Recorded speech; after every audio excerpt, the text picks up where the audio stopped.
So, after a bit of contemplation on what to do after the last video, an idea hit me. Or I guess it sliced into me. Have you guys ever heard of a mandolin? No, not the instrument, the cooking tool. If you have, you know exactly where this is going. But if you haven't, allow me to enlighten you. Picture a guillotine. Now flip it on its side. Now put that sideways guillotine on a slanted table, and boom, you have a mandolin. The reason this tool is called a mandolin is because when you use it, the hand movements look similar to how it looks when one plays the mandolin instrument.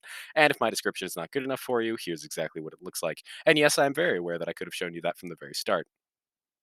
Anyways, it was a wonderful Friday afternoon. I've been feeling great these past couple of days, enjoying spending time with my friends. I've been healthy and safe, and overall in a good mood. And I think to myself, man, I would love some apple slices that are cut into about half a centimeter thin pieces. So I go into my kitchen, grab an apple, and there I see it, a tool that arrived at my living space a couple months ago. I had never used it once, but this thing is designed to do exactly the thing I wanted to get done. So I pick it up and move over to the kitchen counter, and I start slicing the apple. And this thing cuts through the apple smooth as butter. And eventually, something feels a bit different as I bring the apple across the blade. I look down and think to myself, oh no, oh no. I'm in a rather long moment of shock as I realize I've just cut off about a half a centimeter of my very own thumb. The adrenaline rush essentially makes it so initially I didn't feel any pain, but the shock factor made it so pretty much I forgot any knowledge of the first aid that I have ever had.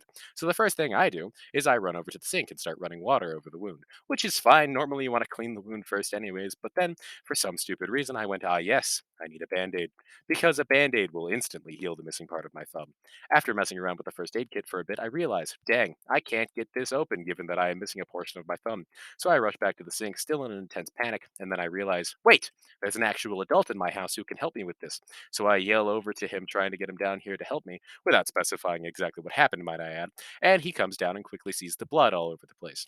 What did you do? He asked with very clear worry in his voice. You know that fancy kitchen tool we got a couple months ago? I replied with the hopeless optimism of everyone who thought this COVID-19 pandemic would be over a year ago.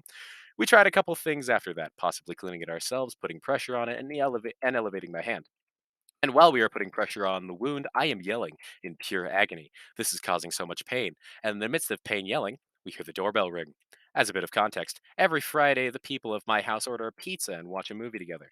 The pizza delivery man is currently outside our door, probably thinking someone was being murdered, because I definitely wasn't quiet. After the whole experience, we just decided that I should probably go to the ER based on the fact that we couldn't see the wound because of all the blood over my hand. But neither of my hands were available right now. So I slid on the nearest set of oversized slippers and head out to the car. I needed help getting the door open, getting my seatbelt on, and of course, because it's COVID times, putting my mask on. We pull up to the emergency room and walk in to see a completely empty waiting room. And when I say empty, I mean there's no people in the chairs, but more importantly, there's no receptionist working the front desk. Hmm, I've never seen this before. After my father presses a help button on the counter, we wait for a couple minutes before someone comes to see us. We tell them what happened, and she just kind of has us sit in the waiting room chairs until someone is able to see us. Now, I don't know why, but I thought if I go to an emergency room, my problem would be treated like an emergency. But then again, I hadn't been to an emergency room for years, so maybe I'm just dumb. We wait patiently in those waiting room chairs for a good 5 to 10 minutes before someone is able to see us. And from there on, it's pretty much a basic visit.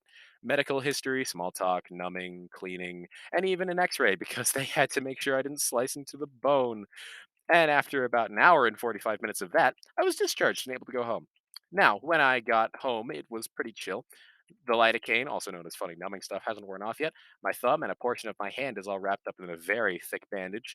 And when I start to relax and chill out, I go back into the kitchen and I see it. Sitting there on the counter, on top of perfect half a centimeter slices of apple, is a piece of my thumb. There is probably nothing more disturbing than coming home, going to the kitchen, and seeing a piece of yourself sitting there. I just kind of turned around and went back to my room trying to get the image out of my brain. From that point forward, it was just a bit of pain every once in a while and a lot of jokes among myself and my friends. Technically, at one point, I had to go to a hand surgeon, which I didn't know was a thing until this had happened, but not a lot happened there. It was just sort of checking for infection and changing my bandages. And that's where I am now. Life's going great.